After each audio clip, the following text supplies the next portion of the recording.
Dans la région, il n'y a pas que sur les routes que les gens ne respectent pas toujours les règles.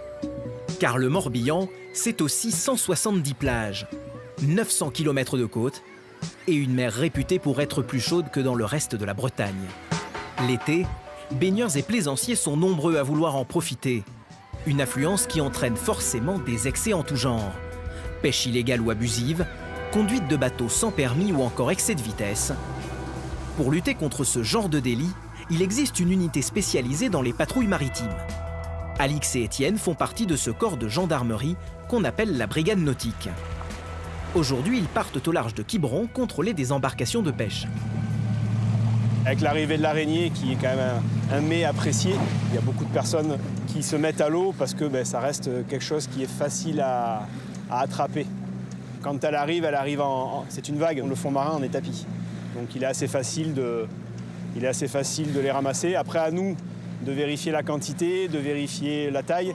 Et surtout, ce sont des femelles. Protéger les femelles, que les gens ne ramassent pas les femelles avec les œufs. Depuis quelques années, les araignées de mer sont menacées d'extinction. Du coup, leur pêche est très réglementée. Elle est limitée à 6 araignées maximum par pêcheur. Bonjour, il n'y a plus personne dans l'eau. Voyant la brigade nautique arriver, ces 2 pêcheurs ont commencé à jeter leur butin à la mer. Pris la main dans le sac, ils tentent d'amadouer les gendarmes. Je vais vous proposer quelques araignées, mais on les remet à l'eau. Elles sont trop petites? Non, mais on en a trop, donc on les remet à l'eau. Vous en voulez quelques-unes?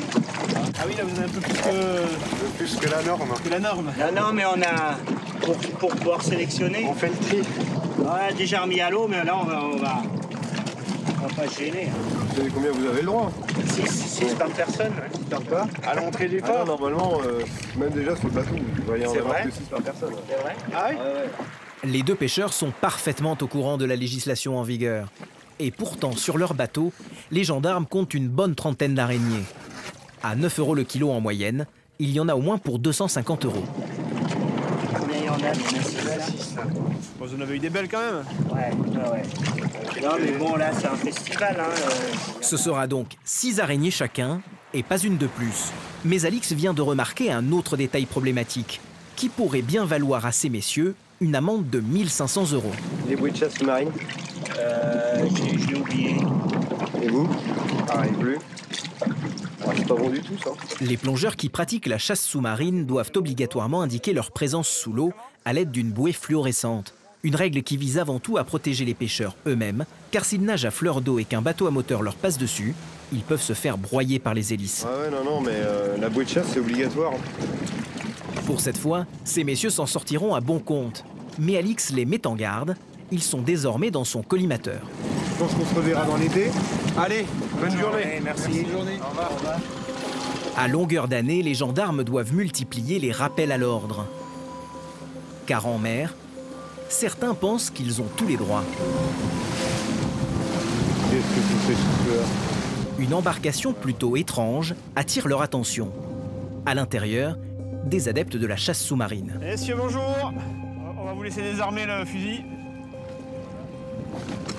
D'accord, je vais vous demander votre permis, c'est un accord de combien de chevaux? 9, c'est un voilier. Le code maritime est très strict. Si l'on est autorisé à naviguer sur un bateau à voile sans permis, pour une embarcation à moteur, il faut obligatoirement être titulaire du permis bateau. Je vais vous demander le permis bateau à moteur vu qu'il n'est pas équipé de voile. Heureusement pour le propriétaire du bateau, l'un de ses amis possède un permis. C'est un voilier qui a été transformé en bateau à moteur. On est d'accord. Donc là, ça va parce que vous avez votre collègue, il a un permis. On a plusieurs permis. Bon, mais c'est très bien. Là, c'est bon. Si c'est un voilier, il doit avoir un mât et des voiles. D'accord?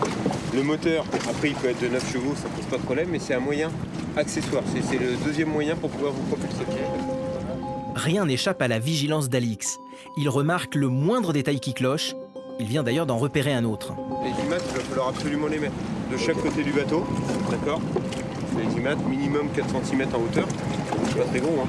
Vous êtes plus obligé de les mettre sur la coque, vous pouvez les mettre sur sur la cabine, sur le côté, sous le hublot. Il faut survivre des deux côtés. Pour cette fois encore, les gendarmes de la brigade nautique se montreront cléments. Mais avant de repartir, ils leur font une dernière mise en garde. Les canettes vides, elles restent à bord? Ouais, non mais c'est bon. Mais la nature.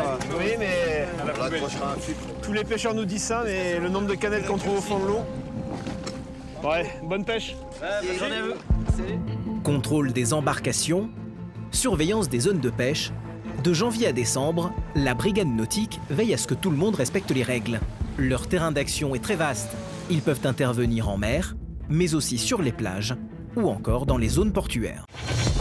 Chaque année, au moment des vacances, de nombreux touristes choisissent la Bretagne et notamment le célèbre golfe du Morbihan. Plaisance, cocktails, promenade sur le port ou plutôt ambiance camping, il y en a pour tous les goûts. Mais lorsque la nuit tombe, ce coin paisible et charmant peut parfois présenter un tout autre visage. Il y a une personne qui se guérit, ensuite Rix avec les agents de sécurité du camping. Ouais, des qui vont, c'est bien reçu. Donc là, a priori, ça serait une bagarre. Il est 2 h du matin. Sébastien, Erwan et Julien font partie du détachement de surveillance et d'intervention, le DSI. Ils viennent de recevoir un appel. Une bagarre aurait éclaté dans un camping situé dans la presqu'île de Quiberon. India 250, ici, des qui vont arriver sur les lieux. Le DSI est un escadron de gendarmerie mobile.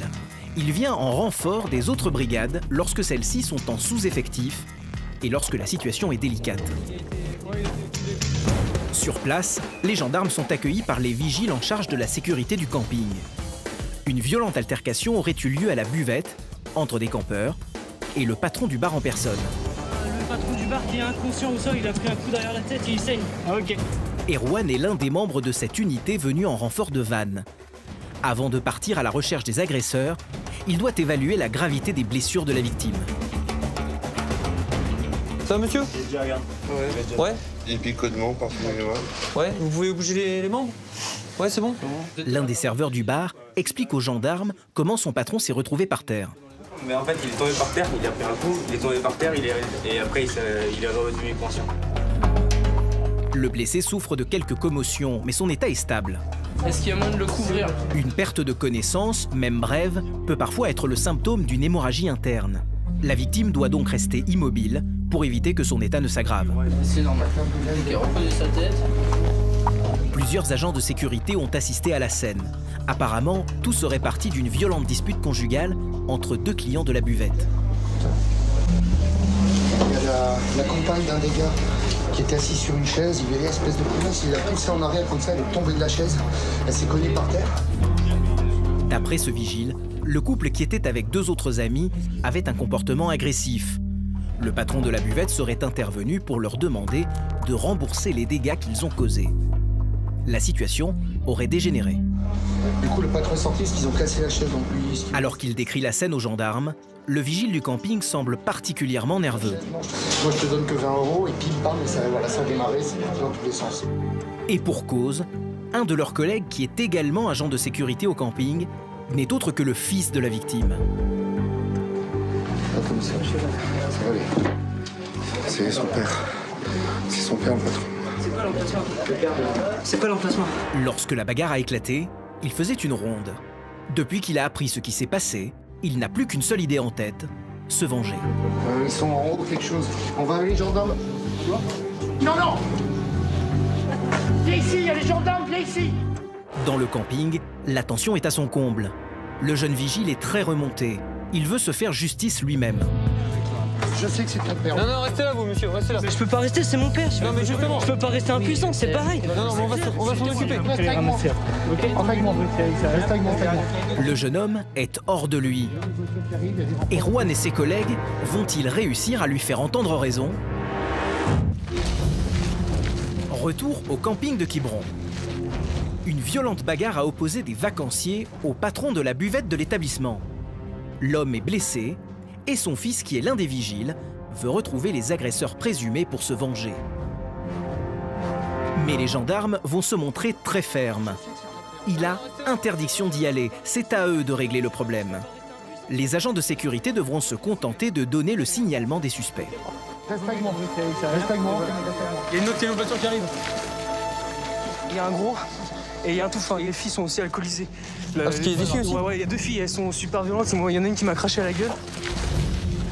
En quelques minutes à peine, Erwan et ses collègues retrouvent les campeurs. Bonsoir. Bonsoir! Ils sont en train de boire un verre bien tranquillement. Difficile d'imaginer qu'une quinzaine de minutes plus tôt, ils étaient en train de se battre. C'est la gendarmerie? C'est vous qui avez eu un souci avec... Monsieur? Bah, on a eu un léger différend, mais... Le service de sécurité, c'est de la merde ici. C'est pas mon service à moi je suis gendarme, monsieur. Je suis pas... Sur place, la confusion règne et les esprits sont échauffés. Les campeurs semblent être sous l'emprise de l'alcool.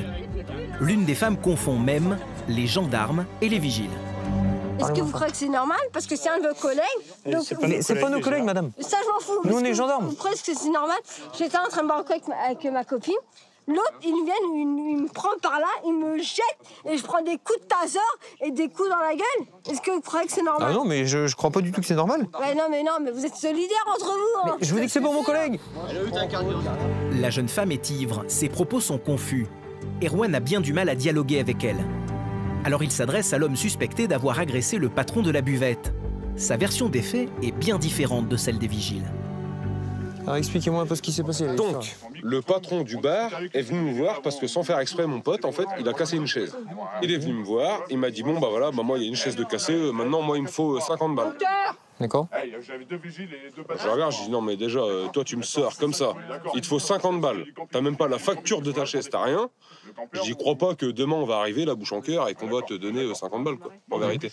Donc, de là, le patron du bar, pas content, il a déclenché la bagarre. Il a mis une patate à mon pote. De là, c'est parti en embrouille avec les mecs de la sécurité. Pour Erwan et ses collègues, difficile de savoir qui dit la vérité. La situation se tend un peu plus lorsque l'un des vigiles impliqués dans la bagarre, cet homme au t-shirt gris, arrive sur les lieux. Pour le groupe de jeunes, c'est de la provocation. Toi là, ouais, toi je me rappelle de toi par contre. Hein? C'est toi qui m'as couru après avec la chaise, hein? L'homme n'hésite pas à menacer l'agent de sécurité devant les gendarmes.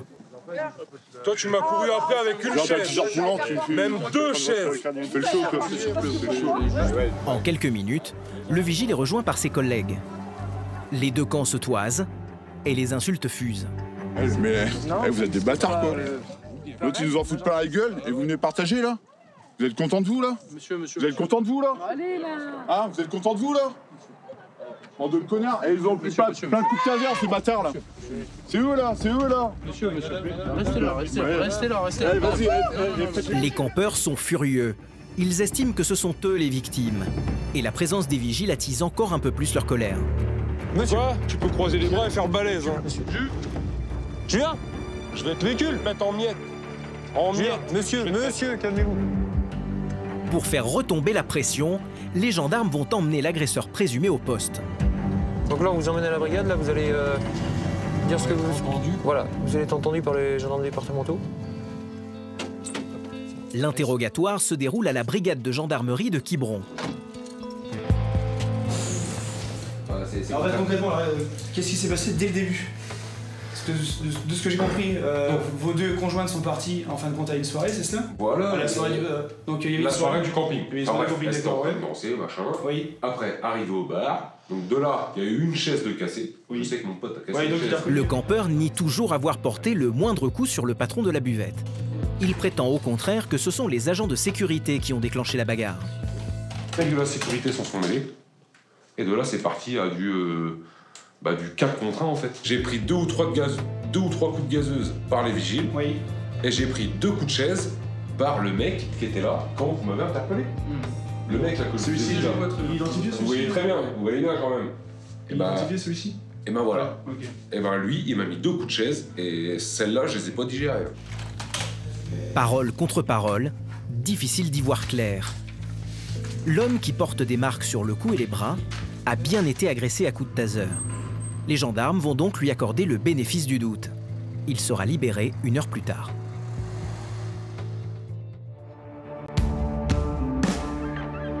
L'été, dès que la nuit tombe, Carnac, la petite station balnéaire familiale, se transforme radicalement.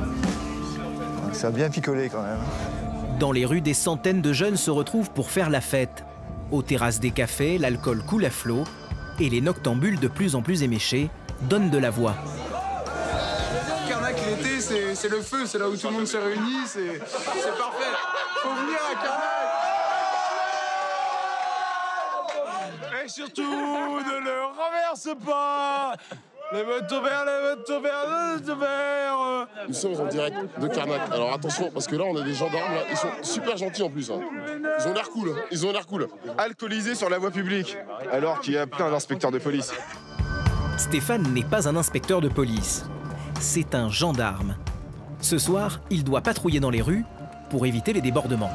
Alors là, c'est le vendredi soir, début du week-end, 23h. Tranquille pour l'instant, on va passer dans la rue des bars de nuit, où on a pas mal de passages. Beaucoup de jeunes qui viennent pour faire la fête, comme on dit, du moins comme ils disent. Car parfois, la fête est gâchée par les comportements irresponsables de certaines personnes qui ont un peu trop bu. Le problème, c'est l'alcool, ouais. La très grande majorité, c'est l'alcool. 90%, je pense. Ils ont tous l'impression de ne pas avoir bu, mais ils ont tous bu. Et alors, ça ne concerne pas que les hommes. Malheureusement, on a beaucoup de femmes qui s'alcoolisent et qui n'hésitent pas à prendre le volant non plus. L'alcool au volant, un fléau qui touche en majorité les jeunes, mais pas seulement. Stéphane et ses collègues se sont installés à la sortie de la ville, un point stratégique pour pouvoir procéder au contrôle d'alcoolémie. Stop, stop, stop. Et aucun conducteur n'y échappe, quel que soit son âge. Bonsoir madame. Au volant, une conductrice octogénaire plutôt énergique. Elle va devoir, elle aussi, se soumettre au contrôle. Vous prenez une grande inspiration, comme si vous souffliez un ballon. Encore, encore, encore, encore, encore, encore, encore, encore, encore, encore. Non, non, non, non, non. Bon, bah, écoutez, vous pouvez me tuer, je peux pas plus. Mais si. Je veux pas plus. Mais je suis sûr que vous pouvez. Alors, Stéphane est intransigeant, car souvent les conducteurs qui mettent de la mauvaise volonté à souffler dans l'éthylotest sont aussi ceux qui ont trop bu. Eh bien, vous voyez que vous avez réussi. Ouais, monsieur, jamais je souffle de ballon. De ma vie, je n'ai jamais soufflé de ballon. Bon. Je n'ai jamais amusé à souffler les ballons. J'ai eu mon permis en 52. Oui. C'est la première fois de ma vie qu'on m'a fait souffler dans un ballon. Ah, et bien, il faut toujours... qu'on vient à Carnac. Il faut toujours une première fois. La limite légale pour pouvoir prendre le volant, c'est 0,25 mg par litre d'air expiré, soit l'équivalent de 2 verres de vin grand maximum. La conductrice, vexée de devoir se prêter à cet exercice, ignore si elle est au-dessus ou en dessous.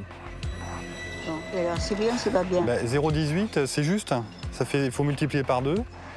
Bien sûr, vous me payez, je sors. On sort du restaurant. On est allé au restaurant à Saint-Colomban. Personne ne petite fille, alors non. J'ai jamais dit que vous étiez alcoolisé. J'ai dit au plancton après. J'ai dit que vous étiez à 0,18. Il faut multiplier par 2 pour avoir le grammage. Ça fait 0,36. D'accord ? D'accord ? Donc c'est bon. Vous pouvez repartir. Malgré l'issue positive du contrôle, à l'arrière du véhicule, la fille de la conductrice commence à râler. On a bu 2 petits verres de vin. Oui, mais ça correspond tout à fait à ça. Voilà. En mangeant et on en sort. Voilà. On sort de 5 ans et demi. Et je vous fais pas de reproche d'avoir mangé au restaurant. Non, bah oui, mais je sais pas si on reviendra. Parce que bien tout remis. Parce que ça laisse un mauvais souvenir. Je suis sûre d'avoir été contrôlé, ça vous laisse un mauvais souvenir? Oui, en sortant du petit restaurant le soir, oui. Comment je sais que moi vous sortez du restaurant? On vous le dit, on n'a pas des têtes, vous savez bien, vous voyez bien. J'ai jamais dit que vous aviez une tête de je ne sais quoi. Qu'est-ce qu'on fait? On fait rien de mal. Mais vous faites rien de mal. Comme j'ai montré à votre mère, c'est bon.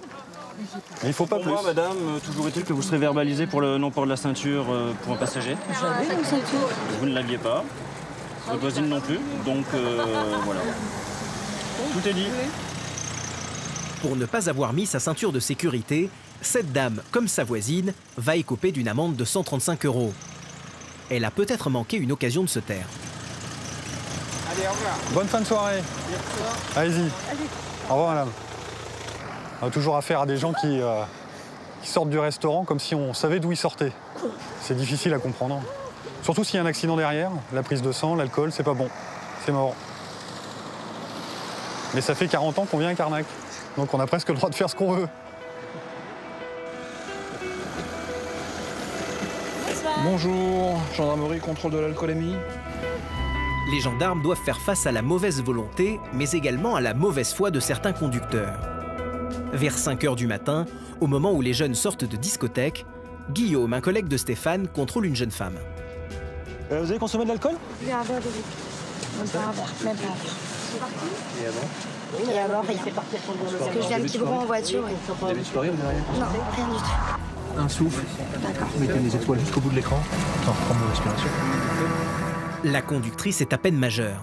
Elle vient tout juste d'obtenir son permis. Autrement dit, il est probatoire. Contrairement aux automobilistes confirmés, elle n'a donc droit qu'à un seul verre de vin. Vous lisez? 0,77. Oui. Donc vous multipliez par 2 pour avoir la correspondance en grammes. Donc ça fait 1,58 g. Certainement plus qu'un verre de vodka. Donc c'est peut-être l'équivalent de 2 verres, voire peut-être 3 doses. Mais il y a sûrement un deuxième verre ou... J'en ai bu 1,5, pas plus. 2 en entier. Mais en début de soirée, hier soir...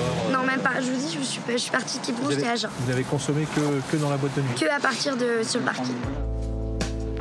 Étonnamment, le discours de cette demoiselle va évoluer au fur et à mesure du contrôle. D'un seul verre de vodka, voilà désormais qu'elle a bu 1,5 verre, voire presque 2. Mais pour les gendarmes, seuls comptent les chiffres indiqués sur l'éthylotest. L'infraction d'alcoolémie entraîne systématiquement la perte de 6 points. Que ce soit une infraction contraventionnelle ou délictuelle, c'est 6 points. Donc là, une fois que le jugement sera rendu définitif et qu'elle perdra ces 6 points, le permis sera annulé. Cette demoiselle sera donc obligée de repasser son permis de conduire. Malgré cette lourde sanction, elle ne semble pas trop inquiète. Et pour cause. Sa maman est monitrice auto-école, oui, donc au fait de ce genre de choses. Sa mère est donc bien placée pour lui faire réviser le code de la route et elle a du pain sur la planche. Le petit port de la Trinité-sur-Mer est l'un des lieux les plus beaux et les plus touristiques du golfe du Morbihan. Ce matin-là, les estivants dorment encore lorsque Sandrine, Éric et François partent en patrouille. Ils reçoivent un appel radio pour une intervention qui va se révéler plutôt insolite. Sur ce ponton, une équipe de pompiers secouristes entoure une petite fille de 2 ans, assise par terre. Elle se serait coincé la jambe dans un trou alors qu'elle se promenait avec sa grand-mère. Elle marchait tranquillement, donnant la main, et pof, le pied est tombé dedans. Voilà, c'est tout. Tout simplement. Elle a eu mal? Mais non, elle n'a pas eu mal. Elle n'a pas du tout eu mal. C'était la surprise totale. Et puis moi, j'ai voulu essayer d'enlever. Et puis impossible, parce qu'elle n'a pas pu basculer le pied pour... Oui, elle bouge tout. Elle n'a pas pu basculer le pied pour l'enlever. Elle sera interdite. Le rôle des gendarmes, sécuriser le périmètre et écarter les curieux. Un attroupement pourrait stresser la fillette et gêner le travail des pompiers. Il n'y a rien qui est touché, il n'y a rien qui me fait mal. On va lui dire en fait de mettre son pied comme ça. Ouais. Je voudrais pas forcer quoi. Non. C'est pas la peine parce qu'après elle va paniquer. Oui, voilà, c'est ça. Et ce sera pire que bien. En temps normal, il suffirait simplement de tendre le pied vers le bas pour se libérer du trou. Mais l'enfant est trop petite pour comprendre ce qu'il faut faire. Elle n'a pas mal, mais le temps passe et loin de sa maman, le risque qu'elle commence à stresser augmente. Et la maman, en fait, ouais, comme ça, vous savez. La maman on essaie de joindre la maman. Au bout d'une demi-heure, la mère de l'enfant arrive sur place. Il était temps. La petite fille commence à pleurer et avoir peur. Alors sa maman tente de lui changer les idées en lui montrant un dessin animé sur son smartphone. On bouge plus. Marie, tu peux lui chercher des petits livres. Tu prends mon sac, Oh, ça c'est chouette. On va chercher des petits livres aussi. Les gendarmes sont admiratifs devant le sang-froid de cette maman. On a de la chance de tomber sur des gens compréhensifs. Ouais. Parce qu'ils disent rien, quoi. Ouais, puis parce que souvent... Ils sont calmes, hein, toute la famille calme. Ils restent calmes, les gens. Ouais, les gens restent calmes, c'est pas souvent le cas. Pourtant, la situation qui peut sembler simple en apparence s'avère plus complexe que prévu. Qu'est-ce que vous allez faire, du coup? On va affaiblir au niveau de la dalle et casser autour, et puis pour le ressortir. Donc on attend une équipe spécialisée avec le matériel qui va arriver pour faire ces travaux-là. Mais les marteaux-piqueurs n'auront peut-être pas à intervenir. La maman vient d'avoir une idée pour dégager la jambe de sa fille. Ouais, mais sans la chaussure, ça pourrait passer, non? Sur la chaussure, il y a peut-être moyen. Parce que la chaussure, on peut l'enlever avec un bâton en fer, on pourrait l'enlever, la pousser. Parce que moi, je la pousse comme ça marche. Oui. Donc, il faudrait juste trouver un petit truc, une petite tige, quoi. Enfin, un truc. Oui, ça pourrait fonctionner. Le pompier va maintenant tenter de faire tomber la chaussure de la fillette avec une petite barre de fer. L'opération est délicate et il faut éviter que la fillette gesticule. En cas de faux mouvement, elle pourrait se tordre la cheville ou se blesser. Bouge pas, faut pas que tu bouges. T'as les muscles. Bouge pas, faut pas que tu te... Détends-toi, mon enfant. Détends-toi. la chaussure. Tout va bien. Tout va bien. Après, on va aller à la mer. On va aller au manège. Tu voudras aller au manège après? Oui? Ouais, comme ça. Au bout de presque 1 heure, les pompiers parviennent enfin à dégager la fillette. La chaussure est tombée. Oh, la chaussure est tombée? Non. Voilà. La chaussure est tombée. Voilà. Maman. Pour récompenser la fillette de son courage, une employée du port va lui offrir plusieurs jetons pour faire des tours de manège gratuits. C'est trop gentil. Oh bah après ces émotions. Bah, tu dis merci pour toi. Non, Tu me fais un bisou? C'est bon, c'est moi qui te le bisou. Moi j'ai une fille du même âge et puis ça fait pareil. Ah oui? Ah bah oui, bah c'est... Non mais elle a été très courageuse. Bah oui, c'est pour aller au manège. C'est pour aller au manège. C'est gentil. Merci beaucoup, ça devrait Je vous en prie. Tout est bien qui finit bien. Les gendarmes vont maintenant pouvoir reprendre leur patrouille. Chaque été, Carnac attire plus d'1 million de touristes et c'est de loin l'une des stations balnéaires les plus populaires de Bretagne. Le tourisme représente le premier secteur d'activité de la région. Les retombées économiques sont énormes. Près de 150 millions d'euros pour la seule année 2016. Alors forcément, face à une telle manne financière, certaines personnes peu scrupuleuses cherchent à tirer profit de la situation. Biceps. David et Michel ne sont pas des gendarmes comme les autres. Ils appartiennent à la CELTIF, la cellule de lutte contre le travail illégal et les fraudes. Ils traquent ce qu'ils appellent les patrons fraudeurs. Et en été, avec les nombreux saisonniers payés au noir qui travaillent dans certains bars et restaurants, les gendarmes ne chôment pas. Mais leur cible du jour, c'est un parking. Donc là, on va partir sur le contrôle du parking Goni. Parking privé. Parking privé, que l'on soupçonne d'avoir une activité illicite. Pour ne pas attirer l'attention, les gendarmes de la CELTIF sont en tenue civile et circulent dans une voiture banalisée. Comme ça, lorsqu'ils arrivent sur place, ils peuvent prendre leur cible en flagrant délit. À l'entrée du parking, ils repèrent un jeune homme qu'ils pensent être le patron. Oh, il est aimable. C'est le monsieur, là? Ouais. Bonjour, monsieur. Alors, on est de la gendarmerie. Apparemment, ce jeune homme n'est qu'un employé. Le patron, c'est cet homme. Bonjour, c'est vous le responsable? Oui. Bonjour, monsieur. Major Dubois de la CELTIF. La CELTIF, cellule de lutte contre le travail illégal et les fraudes. D'accord. Donc, on vient procéder au contrôle de votre établissement sur réquisition du procureur de la République. Pas de souci. Pas de souci? Dans un premier temps, les gendarmes vont devoir déterminer si cet homme emploie des gens pour l'aider à surveiller le parking. Le monsieur qui nous a reçus, là, c'est un employé de chez vous? C'est mon fiston. C'est votre fiston, d'accord. Je vais devoir relever son identité également. Pas de souci. Il semblerait que ce parking, qui se situe dans une zone très stratégique, soit en fait un petit business familial. Alors, ce sont des touristes qui déposent leur voiture pour ensuite prendre le bateau pour se rendre sur les îles. Des touristes qui, chaque jour, viennent par centaines prendre le bateau pour se rendre notamment à Belle-Île-en-Mer.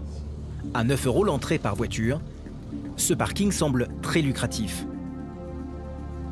Alors, pour se faire une petite idée des profits générés par ce business, David va compter les voitures une par une. Sur la première partie, je suis à une 60aine de véhicules et il reste encore toute cette partie à faire. Et donc il y a une activité conséquente vu le nombre de voitures. Donc on va faire la vérification et puis après le calcul sera rapide, à tant de véhicules, à tant d'euros par jour et on va déterminer un chiffre d'affaires. David n'a pas fini de compter. Les rangées de voitures s'étendent à perte de vue. Tout semble être fait pour en caser un maximum. Alors. 231 véhicules. Attends. 231 véhicules, rien qu'en une journée. En haute saison, le chiffre d'affaires mensuel avoisinerait les 60 000 €. Pour le propriétaire, c'est le jackpot. Pendant que David compte les voitures, Michel, son coéquipier, s'occupe de la paperasse et là encore, le constat est accablant. Le parking, en fait, est immense. Ouais. C'est immense, ouais. Parce que donc il n'y a pas de RCS, pas de chambre, pas d'inscription en chambre de métier. On est le 16. Parce que RCS pour Registre du commerce et des sociétés. Lorsque l'on crée une entreprise, on doit obligatoirement obtenir un numéro d'immatriculation auprès du tribunal de commerce. C'est l'activité commerciale, bien d'accord. Donc c'est ce que je vais expliquer, on va vérifier. Oui, on va vérifier de notre côté. De notre côté. Il y a donc une fraude manifeste. Pourtant, le propriétaire continue de nier l'évidence. Il prétend que ce parking n'est pas une activité commerciale. Moi, je ne fais pas de commerce. Je loue simplement une parcelle de terrain, en tant qu'ancien agriculteur, à donc des gens qui visitent la région et qui stationnent leurs véhicules. C'est bien marqué sur notre règlement. L'argent qu'on encaisse, ce ne sont que de l'argent dû au stationnement et non au gardiennage. L'homme joue sur les mots, car peu importe que son parking ne bénéficie pas d'un service de gardiennage, à partir du moment où il perçoit de l'argent, son activité est commerciale. Une méconnaissance des règles qui pourrait lui coûter très cher. Au revoir monsieur. Bonne journée. Au revoir. Bonne journée. Bonne continuation. Mais vous aussi. On va essayer. Pour le propriétaire du parking, la note risque d'être très salée. Bonne continuation. Allez, au revoir monsieur. Allez, au revoir monsieur. Au revoir. Pour dissimulation d'activité, il risque jusqu'à 4 500 € d'amende et surtout 6 mois d'emprisonnement. Bah, comme on dit notre jargon, il est habillé. Je pense qu'on l'a habillé pour l'hiver. Il n'y a rien de déclaré, l'activité pas déclarée. Chaque année, la fraude sociale représente une perte de 7 milliards d'euros pour les caisses de l'État. C'est à peu près le montant du déficit de la sécurité sociale. La nuit tombe sur le golfe du Morbihan. Retour avec les gendarmes du DSI. Ce soir, Erwan et son équipe partent effectuer une patrouille nocturne. L'été à Carnac, comme dans beaucoup d'autres stations balnéaires, au soleil couchant, des bandes de jeunes se retrouvent sur la plage pour improviser des apéros sauvages. Une pratique a priori bon enfant, sauf qu'elle est rigoureusement interdite. Depuis juillet 2014, un arrêté municipal de la ville proscrit la consommation d'alcool sur la plage et dans l'ensemble des lieux publics. Ceux-là qui viennent se regrouper le soir pour consommer de l'alcool en fait. Et manifestement, Mesdames, bonsoir. Bonsoir. Ces jeunes gens n'ont pas bu que du jus de fruits. On va vous rappeler que la consommation d'alcool sur le public est interdite. Calmez-vous là. Bon déjà. Tout le monde est pour tapage. Oh déjà la bouteille là, vous la videz? C'est de l'eau. Ouais c'est ça. Des jeunes gens qui jouent au chat et à la souris avec les gendarmes. Certains mélangent des sodas avec des alcools forts. D'autres emploient des ruses de sioux pour éviter de se faire prendre. Ils sont très malins, ils cachent ça dans le sable avant notre arrivée, mais bon. Mais les gendarmes ont l'habitude, impossible de les avoir. La fête est finie pour ce soir. Là, il y a un peu beaucoup d'alcool, surtout que c'est du vin, c'est des mélanges préfaits là, qu'ils font avant de venir.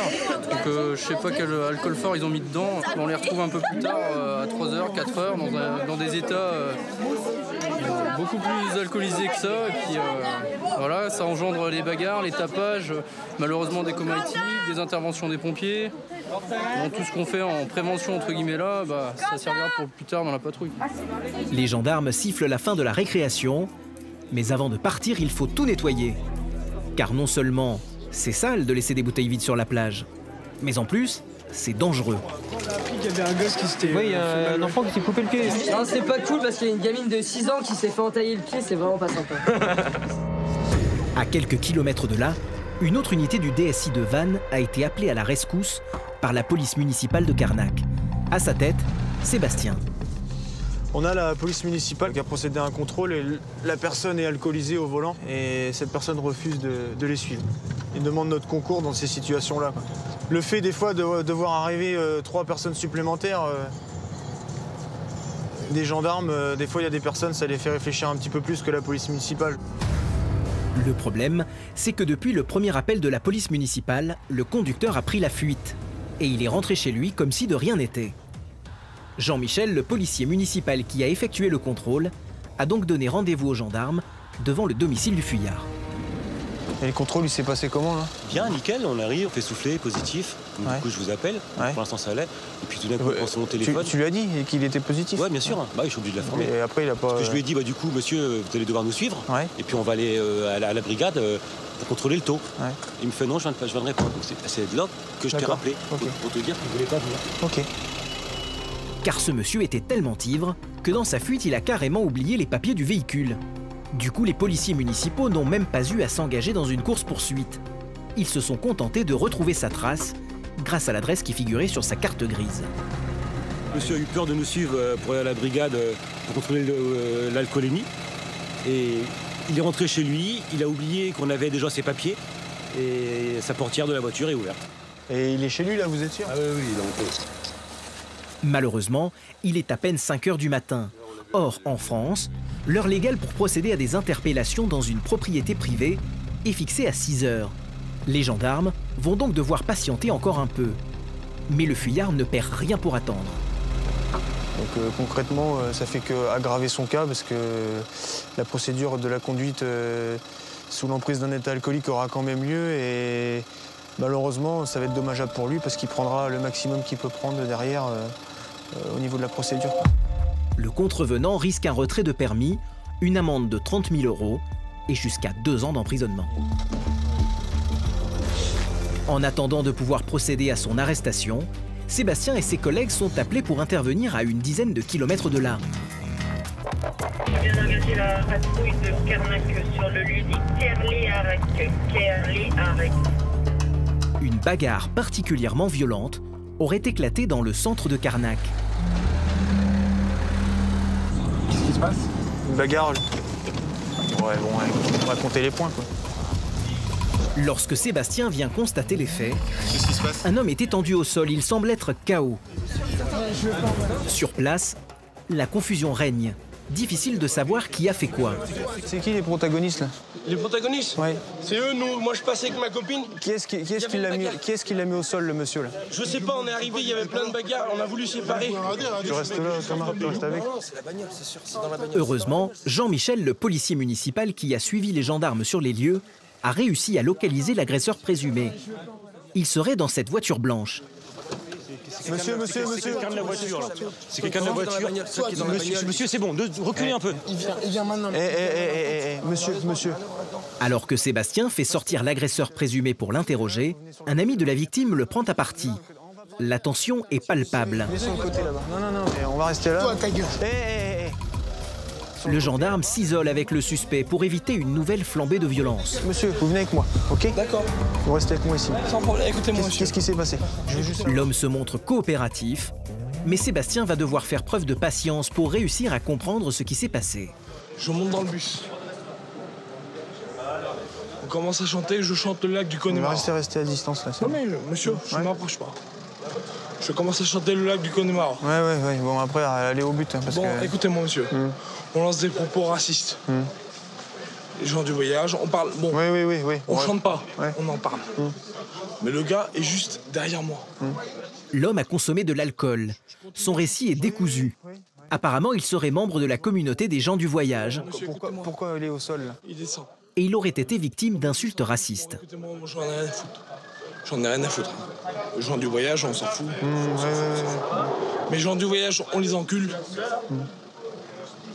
Ça passe mal. Après, monsieur, vous l'aurez pris comme vous. Non, mais d'accord. Donc vous lui avez mis un coup de poing? Oui, monsieur. D'accord. À l'instant, là? Non, pas à l'instant. Il y a 5 minutes. Vous savez comment ça va se passer? Vous allez venir avec nous. Vous savez comment ça se passe? Sans aucun problème. J'opposerai aucune résistance. Ça marche. L'agresseur obtempère. Ils vont l'emmener au poste de gendarmerie pour être interrogé. Mais entre-temps, la victime a repris connaissance. Alors, pour bien respecter la procédure, Sébastien va en profiter pour lui demander s'il compte porter plainte. C'est qui a pris le coup de poing, là? Il est où? Là. Il veut déposer plainte, le monsieur, ou quoi? Non. Pour l'instant, non, mais franchement... Bizarrement, le jeune homme refuse. Mais il est assez grand, il va rien dire. Ses amis ne semblent pas du tout d'accord avec lui. S'il décide de déposer plainte, il y aura quelque chose. C'est vous qui allez décider s'il va déposer plainte. Sans dépôt de plainte, impossible d'interpeller l'auteur des violences. Mais avant de le laisser partir, les gendarmes se montrent très ferme.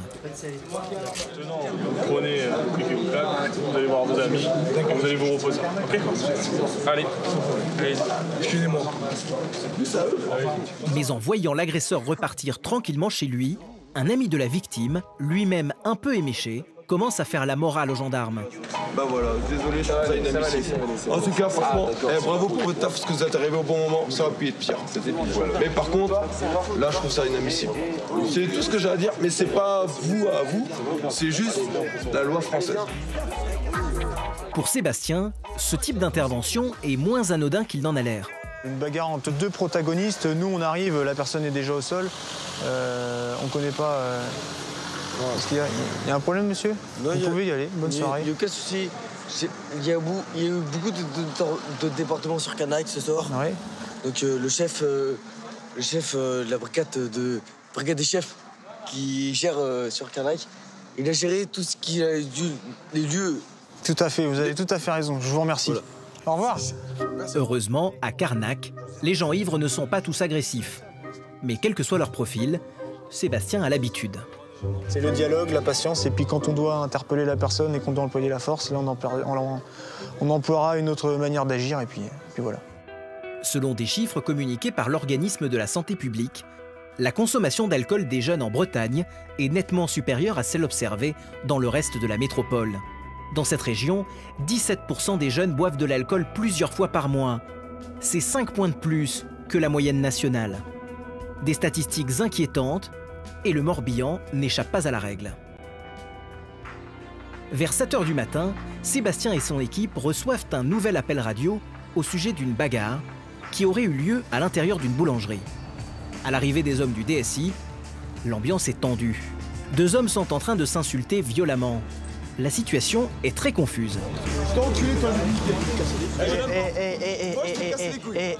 C'est un fou, c'est bon, ok? C'est bon. On n'envenime pas la situation. C'est bon, on vient pas là pour que ça parte en vrille, ok? C'est bon. Apparemment, la victime, c'est ce jeune homme en veste bleu marine, à droite de l'écran. Il semble être sous l'emprise de l'alcool et il est très en colère.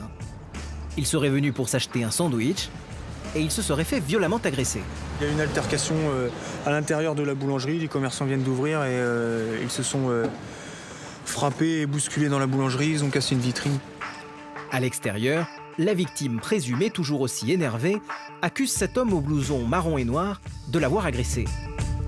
Mais ce dernier nie catégoriquement avoir poussé le jeune homme contre la vitrine. Qui est-ce qui a cassé le bordel là? Ah, c'est lui. Non, c'est pas lui. Qui est-ce qui a cassé là? Mais lui, il était en... Qui est-ce qui a cassé la vitre là? Qui vous est arrivé vous? Bah, vous allez pas. Non, pas du tout. Moi, j'en remercie cette connasse. Qu'est-ce qui vous est arrivé là? C'est toi que je parle. Salope. Eh oh. Ferme ta gueule. Oh. Ferme ta gueule. Petite putain. Petite putain de salope. C'est bon. Passe-moi le sandwich, je mange. Le récit de la victime présumée est incompréhensible. Entre 2 volées d'insultes, difficile de démêler le vrai du faux. Alors que s'est-il vraiment passé? Pour le comprendre, Sébastien va visionner la vidéo enregistrée par la caméra de surveillance de la boulangerie. Ils étaient 4, j'imagine que c'est le 4e qui est plus sur place qui a dû taper dans la vitre. Il y en a un qui est parti, ouais. Je veux savoir si celui qui a tapé dans la vitre, il est sur place ou pas. Les images de la vidéosurveillance vont confirmer les dires de la victime. Il s'est bien fait pousser contre la vitrine. En revanche, contrairement à ce qu'il affirme, sur les images on voit clairement le jeune homme au blouson marron et noir rester en retrait. L'agresseur est un autre individu, celui qui porte une chemise bleu ciel. Ok, celui avec la chemise et les chaussures Nike. Grâce à la vidéosurveillance, les gendarmes ont pu identifier l'agresseur. Si les propriétaires de la boulangerie ont investi dans ce type de matériel, c'est parce qu'ils n'ont plus le choix. Franchement, de plus en plus, on est embêtés. Le matin de bonne heure, c'est incroyable. Si j'avais pas autant de monde entre 6h30 et 8h du matin, si je pouvais ouvrir à 8h, ça me plairait plus.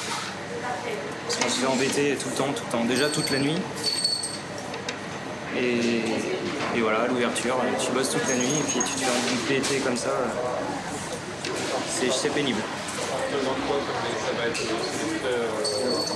Ah là, la pâtisserie, il y avait un petit peu de calme et quand je pense à mon pâtissier qui a travaillé toute la nuit, ça m'embête un peu pour lui. Ouais.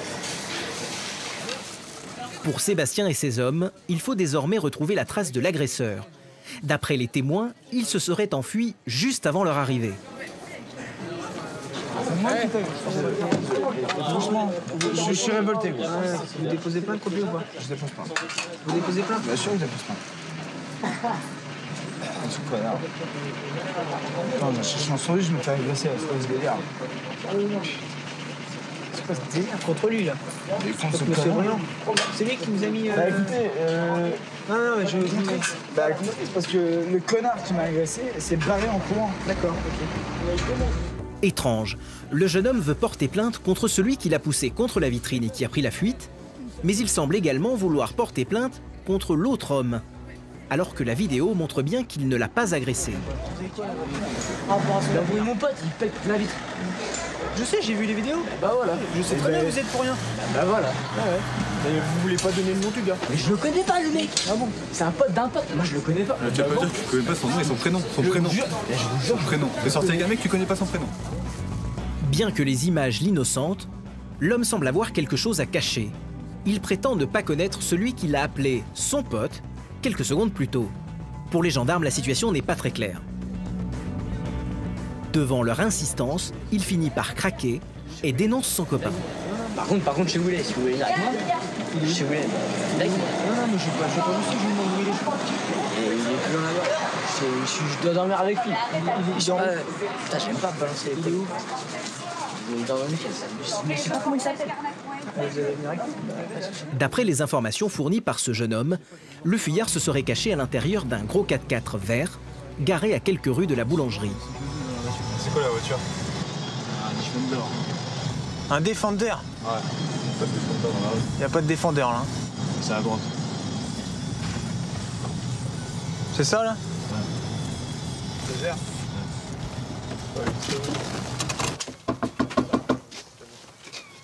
Bon, vous ouvrez là, c'est la gendarmerie là. Dépêchez-vous là. Vous ouvrez derrière là. Vous êtes combien là-dedans là? Ok, ça marche. Monsieur va venir avec nous là. Chaussures de sport et chemise bleu ciel, pas de doute, il s'agit bien de l'individu identifié sur les images de vidéosurveillance. Ça va sinon, ça se passe bien la soirée? Je sais pas. Donc vous vous rappelez de rien?